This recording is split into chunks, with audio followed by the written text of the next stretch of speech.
안녕하세요. 이 강의는 경기건축문화재의 시민건축대학의 일환입니다. 저는 경기도 건축가협회 회장 신동규입니다. 그리고 전원주택에 대해서 여러분들과 2시간 동안에 이렇게 좀 알아보려고 합니다. 원래는 이렇게 강당 같은 데서 여러분들을 직접 만나서 이렇게 강의를 하는 것이 원칙이겠으나 올해는 코로나 때문에 이렇게 화상으로 만나 뵙게 되었습니다. 그러면 지금부터 전원주택에 대해서 여러분들과 함께 이렇게 살펴보도록 하겠습니다. 강의 시작하겠습니다. 네, 목차를 우선 알아보겠습니다. 전원주택 이해하기, 두 번째는 목표 설정하기, 세 번째 대지 선택하기, 네 번째 배치계획, 다섯 번째 평면, 여섯 번째 인면, 일곱 번째 구조, 여덟 번째로 예산 세우기, 그리고 세금 절세하기, 이런 순서로 강의하도록 하겠습니다. 다음 페이지입니다. 첫 번째는 이제 전원주택 이해하기입니다. 전원주택의 발생 배경은요, 도시의 인구가 집중해서 살게 됨으로 인해서 굉장히 이제 복잡해졌죠. 그래서 복잡함에서 오는 스트레스가 증가하게 되었습니다. 그러고요, 도시 생활은 굉장히 바쁘죠. 바쁘고 각박합니다. 그래서 이러한 삶에서 벗어나고 싶은 이런 희망이 전원주택의 형태로 나타났다고 이렇게 생각이 들고요.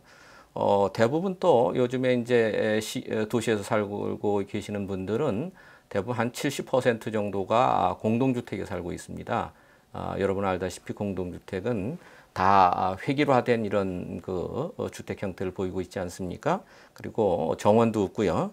그래서 좀 개성 있는 주택에 살고 싶은 분들이 이런 전원주택을 원하는 것 같습니다. 또 다른 것은요, 교통이 도시는 너무 혼잡합니다. 그리고 또 도시가 뜨거워지는 도시의 열섬 또는 소음, 진동, 냄새, 또 유해가스 같은 이런 각종의 공해 그리고 재해 이런 것 때문에 인간 생활이 위협을 받고 있기 때문에 위협이 좀 적은 시골에 가서 좀 살고 싶다 하는 열망이 전원주택의 발생 배경이 아닌가 이렇게 생각이 듭니다. 다음 페이지입니다. 그래서 깨끗하고 청정한 환경 이런 데서 건강한 삶을 영위하고 싶은 마음이 이 전원주택의 발생 배경 중에 하나고요. 또 조용하고 여유 있는 삶을 살고 싶은 거. 또 여러분들도 다 비슷하겠지만 어린 시절은 대부분 다 시골에서 자랐을 것입니다. 그렇지 않은 분들도 계시겠지만요. 그래서 또 향수가 있습니다. 어린 시절에 대한 향수. 또 자기만의 개성, 또 취미 생활을 하고 싶은 이런 또 욕망도 있고요. 행복과 웰빙을 추구하는 요즘 현대의 경향이 잘 어우러져서 전원주택에 대한 요구가 많고 또 많은 사람들이 이렇게 전원주택을 원하는 것 같습니다.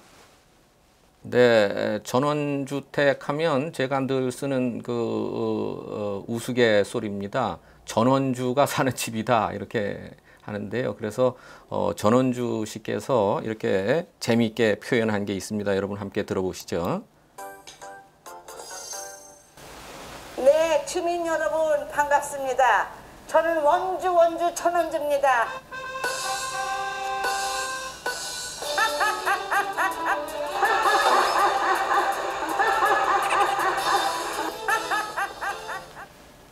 네, 여러분 재미있으시죠? 워낙 웃음이 적은 요즘이라 여러분들한테 좀 웃음을 선사하려고 이렇게 해봤습니다. 다음 페이지 보겠습니다.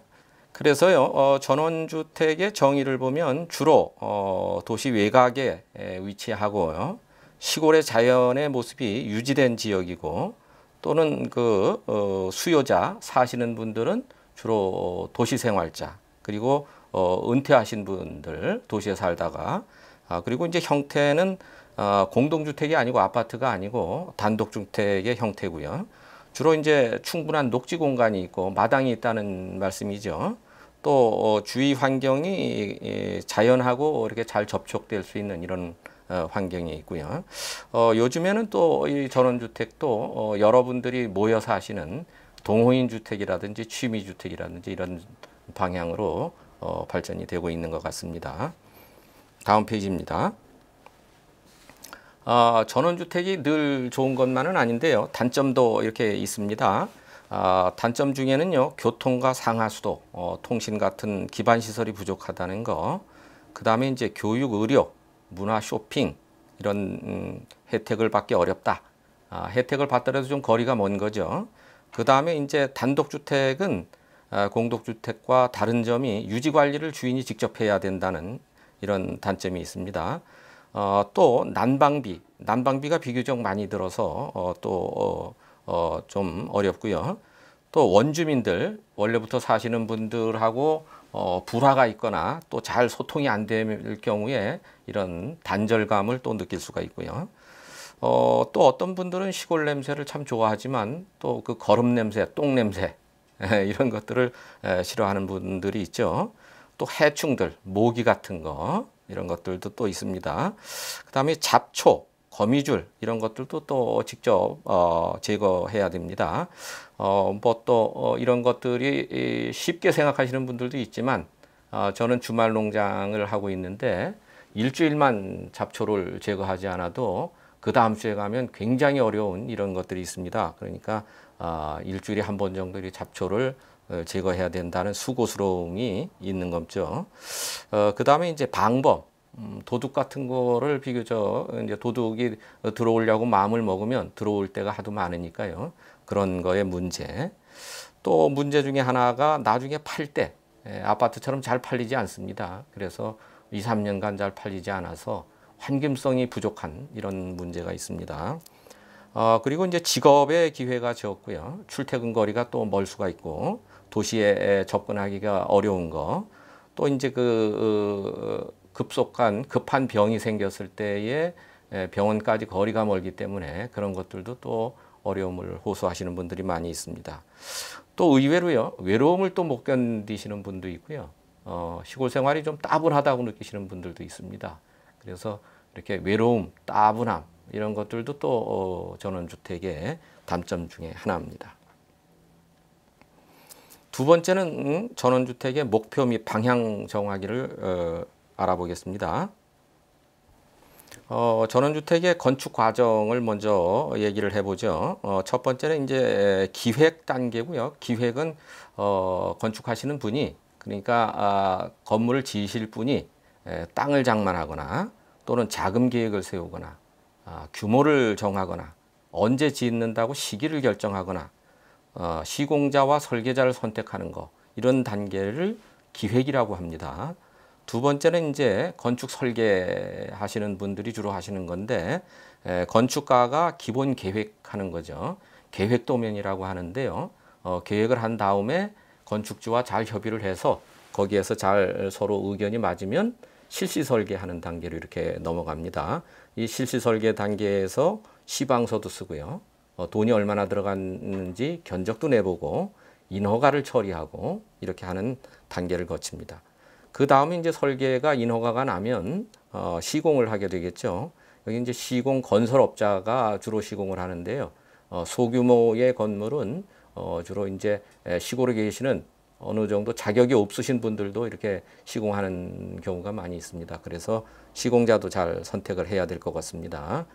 그래서 시공이 끝나면 시운전을 해봐야 되겠죠. 이거 건물이 잘 작동하는지, 보일러는 잘 작동하는지, 물은 잘 나오는지 빠지는지 이런 것들을 하는 단계를 시운전이라고 하고요. 그래서 전부 입주를 하게 되면 그 다음에는 유지 관리를 또 해야 됩니다. 아까도 말씀드렸듯이 공동주택은요, 아파트는 관리사무소가 있어서 다 해주는데 단독주택은 해줄 사람이 아무도 없습니다. 제가 직접 해야 되겠습니다. 그래서요, 공동주택의 목적 및 방향 설정하기를 알아보면 먼저 본인과 가족, 그리고 그 가족의 미래의 방향을 잘 생각을 하셔가지고 미래에 어떤 집을 살 건지, 어떤 집에서 살 건지, 인생 계획하고 잘 맞는지 이런 것들을 우선적으로 고려해야 되겠습니다. 본인만 생각하지 말고 본인만 좋다고 시골 내려가시면 혼자서 사시게 되죠. 부인이 안 따라갑니다. 예, 그래서 어떤 시골에 가 보니까요, 남자들만 우글우글하고 매일 술로 이렇게 보내는 경우를 많이 봤습니다.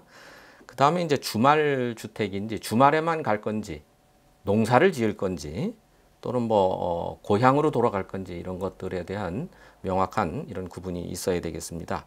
그 다음에 이제 직접 관리하고 사용할 건지 또는 뭐 가끔 펜션으로 임대를 줄 건지 이런 것들도 또 결정을 해야 되겠습니다.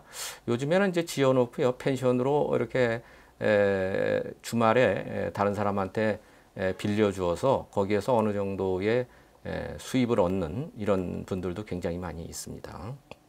그 다음에 유지관리 방법, 요거는 뭐 직접 해야 된다고 말씀을 드렸고요. 그래서 펜션으로 운영할 때는 유지관리도 일부분 해주는 이런 사업자가 있는 것으로 제가 알고 있습니다.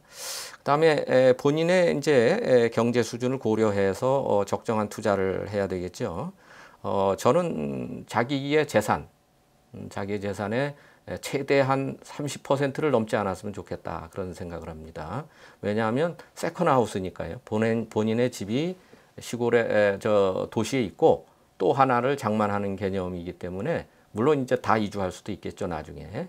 그러니까 그럴 경우라면 30% 이내에서 투자하라 이런 말씀을 드리고요. 시기를 잘 선택을 해야 됩니다. 지금부터 갈 건지 은퇴하고 갈 것인지 이렇게 시기를 잘 선택해야 된다는 거. 그다음에 이제 또 대부분들 이런 것이 이제 불안전하니까요. 잘 모르니까 대부분 어떤 사람들은 임대를 얻어서 1년 동안 그런 살아보는 이런 경험을 하시는 분들도 있거든요. 그래서 경험을 하다 보면 아, 내가 시골 생활에 맞는다, 안 맞는다 이런 것을 판단할 수 있을 것으로 이렇게 생각이 됩니다. 전원주택을 설계할 때 어떤 것에 또 이렇게 우리가 고려해야 되는지에 대해서 말씀드리겠습니다.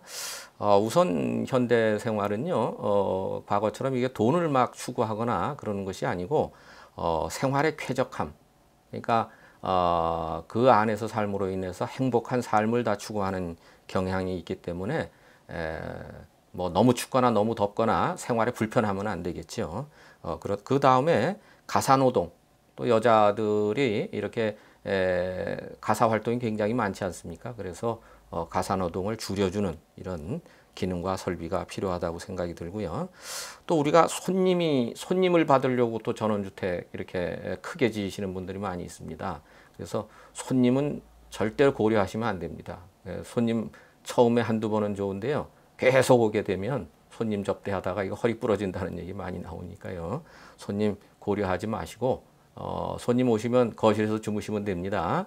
그러니까 손님은 부차적인 고려 대상이다 하는 것이죠. 그 다음에 이제 뭐 좌식과 입식 공간을 구별하자 이런 얘기인데, 좌식은 이제 옛날 여러분들이 이제 뭐 시골에 살 때는 전부 의자 없이 앉아서 지냈죠. 근데 요즘은 대부분 다 의자 생활을 하는데, 또 시골에 가서 너무 또 이 의자 생활 같은 것에서 벗어나서 다시 이제 또 옛날 좌식 생활 하시고 싶으신 분들도 있거든요. 예를 들면 온돌방을 만들어 놓고 거기에 침대가 아니고요, 온돌방에서 이렇게 뜨뜻한 데서 자고 싶으신 분들도 가끔 있습니다. 그러면 좌식과 입식이 이렇게 서로 겸용되는 거죠. 그 다음에 이제 또 인기 영합적인 것보다는 자기의 독창적인 개성을 좀 이렇게 했으면 좋겠다는 거고요. 환경하고 잘 맞는, 주위 환경과 맞는 이런 집을 지었으면 좋겠다. 또 전원주택은요, 한 번에 완성되는 것이 아니고 만들어가는 것이기 때문에 중간중간에 이게 고칠 수 있게 좀 했으면 좋겠다. 너무 미적으로 아름답게 지어진 건물은 거기에 덧붙이게 되면 미가 깨져 버립니다. 그러니까 너무 아름답게 하는 것보다는 차차차차 만들어가는, 특히 이제 정원 같은 경우에 처음에 너무 아름답게 만들어 버리면 돈이 굉장히 많이 듭니다. 그러니까 몇 년의 시간을 두고 차츰 만들어가는 방향으로 여러분들이 계획을 세웠으면 좋겠습니다. 그 다음에 이제 냉난방에 대해서들 걱정이 많습니다. 냉난방비가 굉장히 많이 들기 때문에요. 그래서 요즘에는 태양광 전지, 그 다음에 태양열 난방 이런 것들을 쓰고 있습니다. 그 다음에 뭐 지열 냉난방도 있습니다. 그러니까 이런 것들이 자기 돈 들여서 하면 굉장히 비싼데 정부에서 일정 부분 보조를 하기 때문에 이런 것들을 잘 알고 이렇게 하면 되겠습니다. 세 번째는 대지 선택하기로 넘어가겠습니다. 대지 선택하기는요, 가장 어렵고 또 힘들고 발품을 팔아야 되죠. 그래서 여러분들이 부지런하게 이렇게 다니셔야 됩니다. 저는 참고로 한 10년 동안 전원주택지를 찾으러 다니는데 아직도 못 갔습니다. 못했습니다. 그러니까 저는 너무 이렇게 결정장애에 있는 거죠. 여러분들은 저보다는 좀 빠를 거라고 생각을 하고요. 돌아다녀 보시다 마음에 드는 곳이 있으면 바로 또 사는 용기도 필요합니다. 본인의 특성과 잘 맞아야 되겠죠. 따뜻한 걸 좋아하시는 분들은 남쪽으로 가면 좋겠고요. 조금 시원한 거 이런 걸 좋아하시는 분들은 북쪽을 가시는 것이 좋을 것 같습니다. 그리고 대부분 우리나라 사람들은 이제 바닷가나 강가 이런 데를 좋아하시는 분들이 많이 있습니다.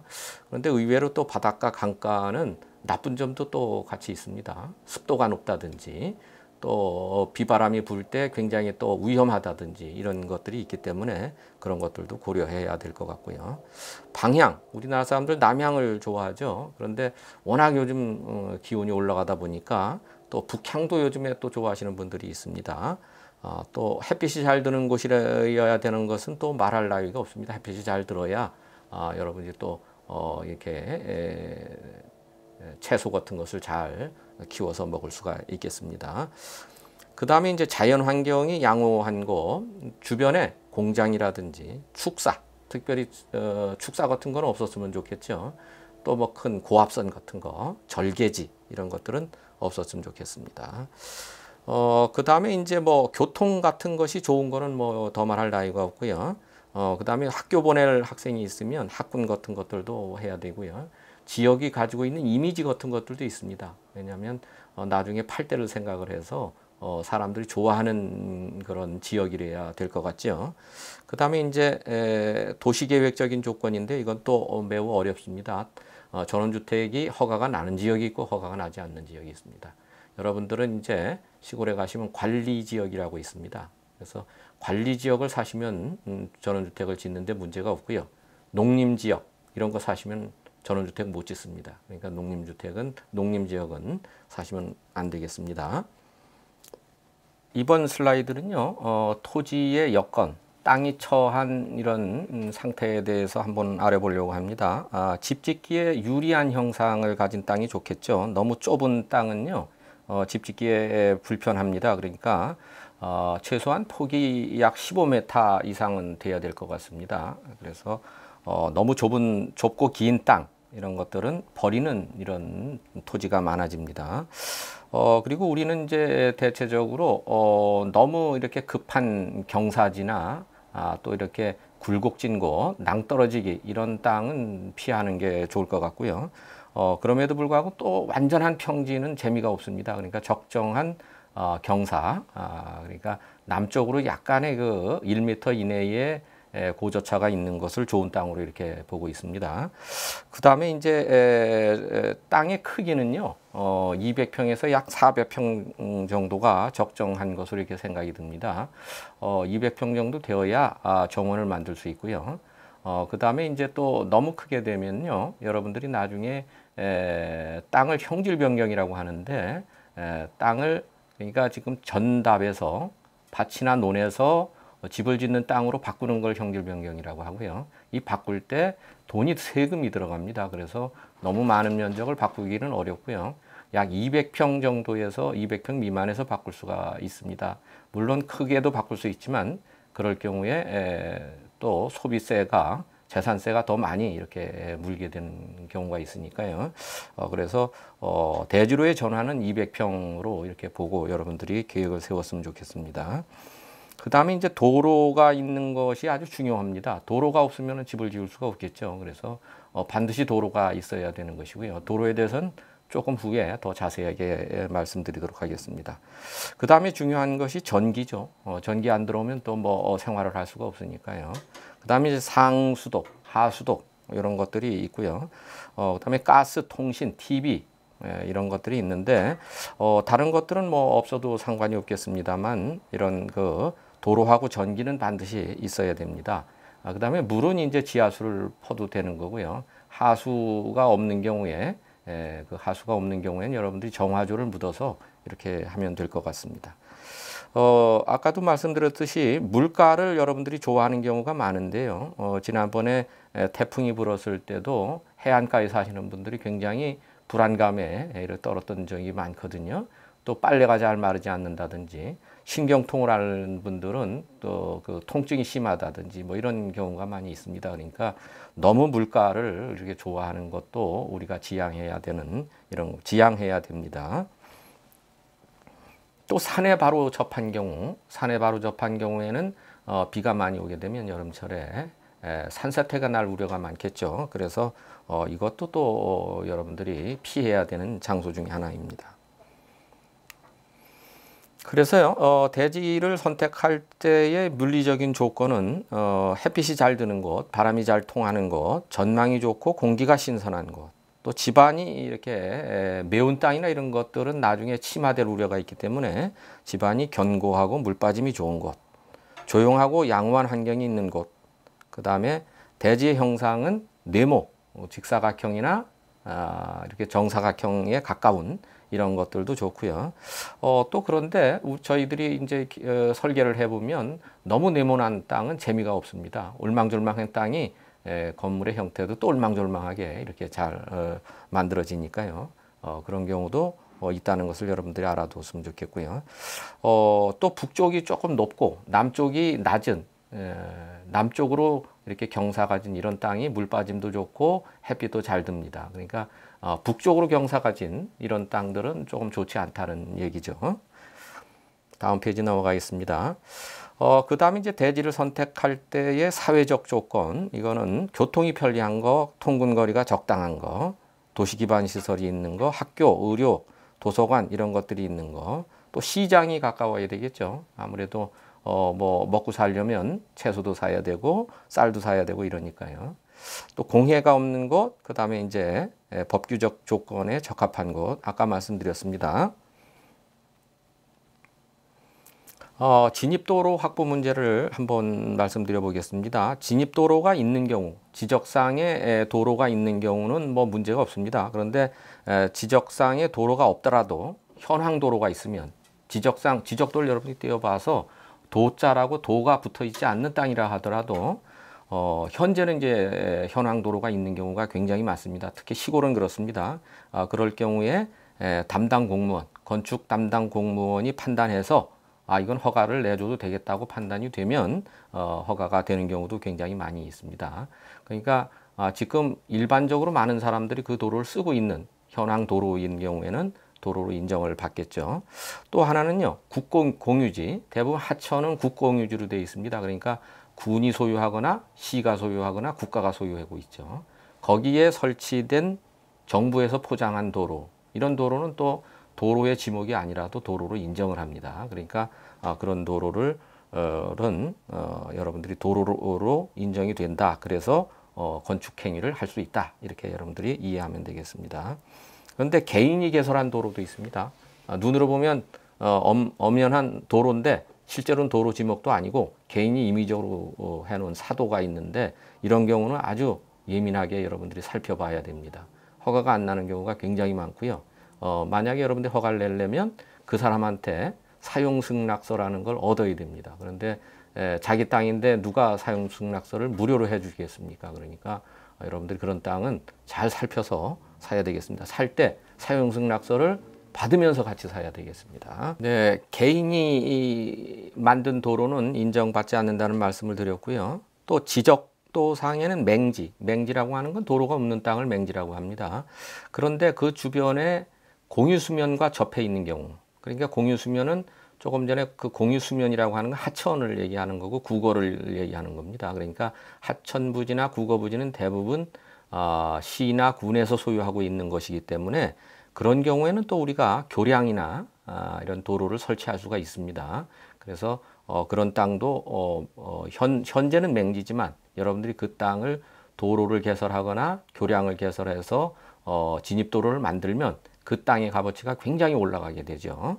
다음 페이지를 또 보겠습니다. 네, 그래서 뭐 여러분들이 이제 나중에 이제 여기 파워포인트가 있습니다만 이렇게 맹지가 있으면요, 도로가 현재는 없죠. 그러니까 이런 부분에 도로를 내든지 이런 부분에 도로를 내서 이렇게 도로를 만들어 줘야 맹지는 건축 허가가 나는 거고요.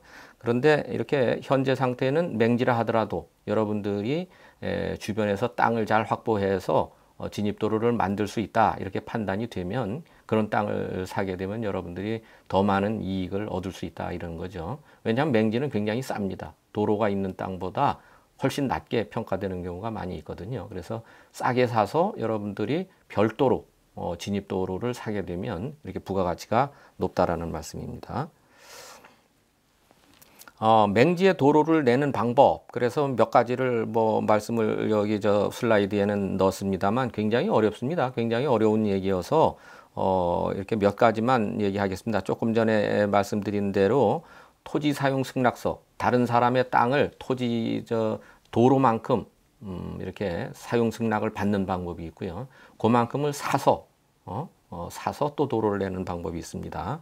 아까 말씀드렸듯이 중간에 슬라이드에서 보듯이 국어가 있으면요. 국어가 있으면 그 국어를 건너가는 다리를 설치해서 이렇게 맹지를 해소하는 이런 방법도 있고요.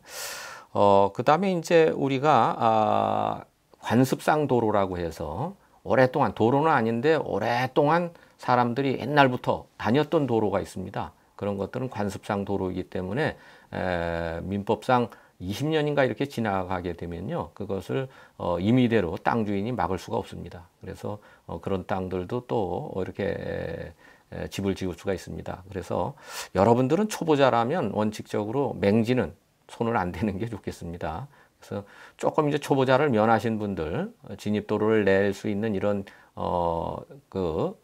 능력이 있으신 분들은 이렇게 맹지를 사서 또 자기 땅으로 만들면 부가가치는 훨씬 높아진다 이렇게 말씀드릴 수가 있겠습니다. 또 우리가 이제 그 기획부동산 같은 데서 부동산이나 이런 개발을 하시는 분들이 그림을 가지고 도면을 가지고 이렇게 가지고 다니면서 땅을 파는 경우가 많이 있습니다. 슬라이드에서 보듯이 수십 채의 이렇게 땅을 분할해서 가지고 다니는 경우가 있는데 이런 경우에 도로를 굉장히 잘 살펴보셔야 됩니다. 그림상 도로인데 지적도상에는 도로로 안 돼 있는 경우가 굉장히 많습니다. 그래서 여러분들은 반드시 구청이나 시청이나 군청에서 발급하는 지적도를 잘 떼어보시고 거기에 도로로 표시되어 있는 경우 그것도 이제 기부 체납을 한 경우에 사시면 문제가 없습니다. 그래서 반드시 땅을 살 때는 도로를 살펴보는 것이 가장 첫 번째의 중요한 과제입니다. 그 다음에 실제로 건물을 설계하는 것에 대해서 여러분들한테 말씀드리려고 합니다. 배치 계획하는 것을 말씀드리겠습니다. 배치 계획은 땅에다가 건물을 앉히는 것을 배치 계획이라고 합니다. 그래서 도로에 가까운 곳에다 대문을 내는 거죠. 도로가 없는 곳에 대문을 낼 수는 없는 거고요. 그 다음에 이제 대문을 들어와서 주차 공간이 있어야 되죠. 차를 대는 공간. 그 다음에 이제 마당을 어떻게 활용할 것인지, 출입 동선을 어떻게 가져갈 것인지 이런 걸 생각을 해서 여러분들이 건물을 이렇게 앉혀야 되겠습니다. 그 다음에 이제 건물을 앉힐 때는 1층 평면을 같이 계획을 하면서 이렇게 배치를 해야 되겠고요. 왜냐하면 현관과의 관계, 또 후문, 뒷문도 또 만들어야 되겠죠. 그 다음에 이제 발코니 이런 것들의 위치를 반영해야 되겠습니다. 일반적으로 이제 남향 배치가 우리나라에서는 일반적인 이런 배치입니다. 그런데 반드시 정남향이 아니어도 좋습니다. 동남향이라든지 동서향이라든지 남서향이라든지 이런 향들도 요즘에는 많이 이렇게 활용이 되고 있습니다. 그 다음에 이제 우리가 이제 계단 같은 걸 만드는 경우, 계단도 이제 높이 차가 있을 경우에, 땅에 높이 차가 있을 경우에 계단을 만들게 되는데요. 이럴 경우에는 물 흐름 같은 거, 물이 빠지는 거, 이런 것들을 잘 고려해서 해야 되겠다는 거고요. 계단을 또 너무 많이 만들게 되면 무릎 아프신 분들, 노인분들이 오르내리기가 굉장히 어렵습니다. 그래서 요즘에는 계단을 많이 만들지 않는 것이 추세입니다. 그 다음에 이제 전원주택은 텃밭을 끼고 있죠. 그래서 텃밭으로 어떻게 연결할 것인가. 그것도 또 배치 계획에서 중요한 요소 중에 하나입니다. 농작물을 키우게 되면 또 많은 손이 가기 때문에 농작물을 수확해서 그것을 보관하는 장소, 또 물을 주는 이런 시설이나 이런 것과의 관계를 잘 고려해서 건물을 배치하는 것이 좋겠습니다. 그래서 외부에는 반드시 외부 수도를 여러분들이 설치를 해야 되겠습니다. 그래야 청소에도 쓸 수 있고 이런 채소밭에 물을 줄 수도 있을 것 같습니다. 그다음에 이제 대문과 담장.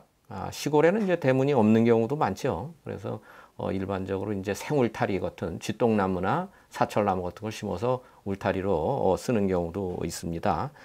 그런데 이제 대문을 잘 설치한 집들도 많이 있습니다. 근데 대문의 값이 여러분이 생각하는 것보다 대문과 담장의 값이 굉장히 비싼 경우가 많이 있습니다. 어떤 경우는 집을 짓는 것만큼 드는 경우도 있습니다. 그래서 그런 것들도 고려해야 되겠습니다. 그 다음에는 이제 상하수도 배관을 어디서 끌어올 것인가, 또 빗물을 어디서 모아가지고 바깥으로 뺄 것인가, 정화조의 위치를 어디다가 둘 것인가, 이런 것들도 고려해야 되고요. 그 다음에 이제 정원을 또 어떻게 꾸며야 아름다운가, 어떻게 꾸며야 기능적인가, 이런 것들도 잘 생각을 해서 배치를 해야 되겠습니다. 마지막으로는요, 장래의 증축. 뭐 건물이라는 것이 늘 멈춰 있는 것이 아니고 증축이 필요한 경우가 많이 있습니다. 그럴 때에 증축할 수 있는 공간을 한쪽에 이렇게 남겨두고 하는 것이 좋겠다. 그리고 시골집은요, 창고 있어야 되죠. 창고 있어야 되고, 장독대 있어야 되고요.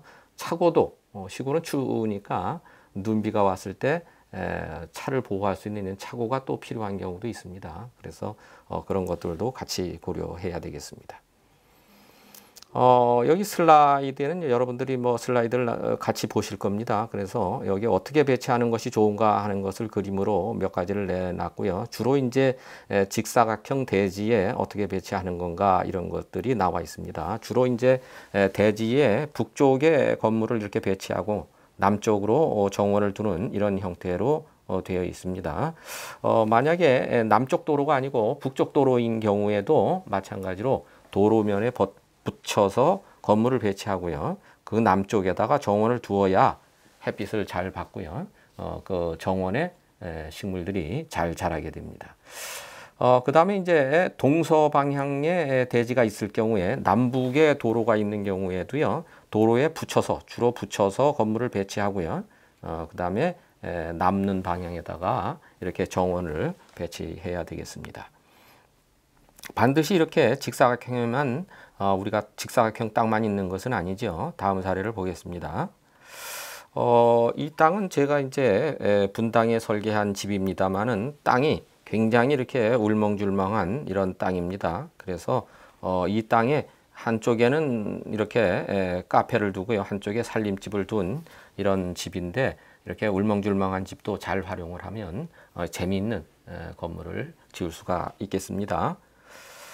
이렇게 다음은요, 쇠목골의 땅에서도 또 건물을 배치할 수가 있다는 것이고요. 그래서 제가 여러분들한테 말씀드리는 것은 꼭 직사각형의 땅만이 좋은 것은 아니다. 이렇게 다각형의 땅들도 설계하기에 따라서 아름다운 집을 설계할 수 있다는 것입니다. 이 조경 계획에 대해서 또 이런 말씀드리면 여기 사진이 아주 잘 보이시죠, 여러분들. 그래서 장독대를 잘 만들었고요. 또 소나무도 잘 키워놨습니다. 그래서 정원을 잘 꾸미는 것이야말로 또 우리가 시골에 전원 생활을 하는 즐거움이죠. 아까 처음에도 말씀드렸듯이 꼭 이런 정원은 한 번에 다 이렇게 꾸미려고 하지 마시고요. 몇 년에 거쳐서 차츰차츰 이렇게 완성을 해 가시면 좋겠습니다. 이 조경 계획에서 좌측에 있는 그림은요, 부부가 이렇게 조경을 잘 꾸며서 어떤 조경 대회에서 상을 받으신 이런 부부의 정원인데요. 굉장히 아름답게 꾸며져 있죠. 요즘에는 이렇게 야외에만 또 정원을 꾸미는 것이 아니고 실내 정원도 많이 만드는 추세에 있습니다. 우측 그림에서 보는 바와 같이 이렇게 실내에다가도 이렇게 정원을 꾸미고 있습니다. 그래서 습도 조절 같은 것을 할 수 있게끔 이렇게 하는 것이죠. 그런데 이렇게 실내 정원을 만들 경우에도 사람의 손이 많이 가게 됩니다. 적정한 습도를 또 공급을 해줘야 되고요. 영양을 공급해 줘야 되고 햇빛도 받을 수 있게 이렇게 해야만 식물이 자라기 때문이죠.